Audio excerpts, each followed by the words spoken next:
Today for our first video, the main question that we'll be answering is how to solve for the x-intercepts when given a quadratic equation.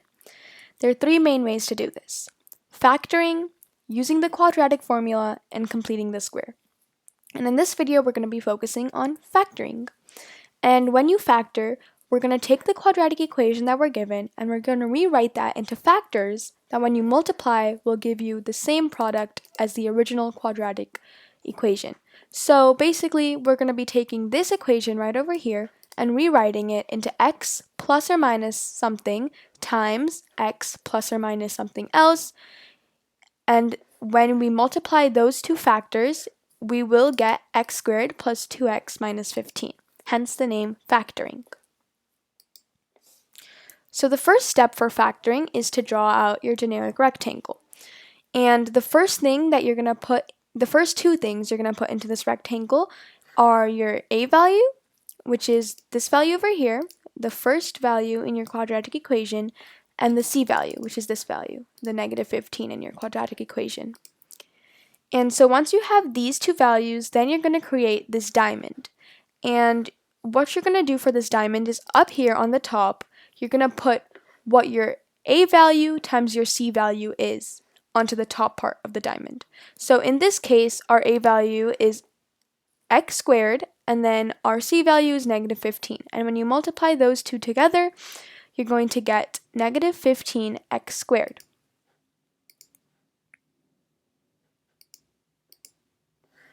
You're going to get negative 15x squared. And then on the bottom half of your diamond, you're going to put your b value, which over here is 2x. And since that value is 2x, you're going to put that onto the bottom. So now for your diamond, you have negative 15x squared on the top, which is x squared times negative 15. And on the bottom, you have 2x, which you got from your equation. So now the next step in the diamond process is to find your values that are going to fulfill both of these requirements. So you're going to need to find values that are going to add up to the bottom half of the diamond and multiply to the top half of the diamond. So 5 and negative 3, when you add them together, they add up to positive 2x, which is the bottom of the diamond. And 5 times negative 3x is going to be negative 15x squared, which is the top half of this diamond, which is where we got these values from. And once you have these values, you're going to plug them into your generic rectangle, just like this. So now we have x squared, which we got from our equation, negative 15, which we got from our equation, and now we have negative 3x and 5x, which we got from our diamond.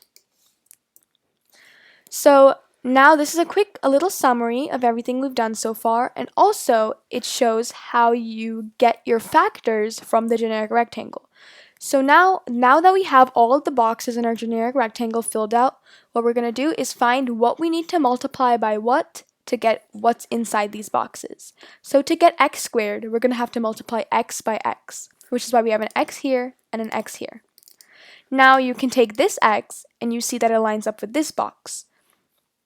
And then you see x times what is going to give you negative 3x.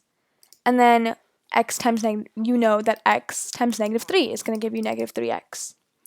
Now that you have this negative 3 over here, you can go up to this box where you already have a negative 15. Then you think negative 3 times what is going to give me negative 15? And the answer is 5. And then now that we already have this value over here and this value over here, we can check our work, and if we get 5x, which we did, we know that we did this correctly. Because before you plug in your values, you already have all of these values in your generic rectangle. You have x squared, negative 3x, 5x, and negative 15. So when you do this part over here and find your factors, you just have to see that the boxes that they multiply to have the values that you already had in the beginning. So x and x, x squared. X and negative 3, negative 3x. X and positive 5, 5x. And then negative 3 and positive 5, negative 15. So now you have your factors. So now that we completed the generic rectangle, we have our factors, which are x minus 3 and x plus 5. And we rewrote it like this. And now if we multiply this out, x minus 3 and x plus 5, we will get x squared plus 2x minus 15. You could write it this way like I did, x minus 3 times x plus 5, or you could write x plus 5 times x minus 3. It does not matter because it's going to give you the same product in the end. So now that we have our factors, x minus 3 and x plus 5, we're going to set them equal to 0 because we are solving for the x-intercepts for this quadratic equation. And for x-intercepts, the y value in all x-intercepts is 0. So we set this equation to 0. And then using the zero product property, which states that if AB equals 0, then A equals 0 and B equals 0. So we take, let's say this is A, and we set it equal to 0. Then we take B, and we set it equal to 0. So now you have two very simple equations that you just need to solve. X minus 3 equals 0, and x plus 5 equals 0. For the first equation, add 3 to both sides. You get x equals positive 3. And then for the second equation, x plus 5 equals 0. Subtract 5 from both sides, and you get x equals negative 5. And then you can check this from your equation, and when you graph this equation on a graphing calculator, then you'll see that your intercepts are at negative 5, 0 and 3, 0, which is the answers that we got.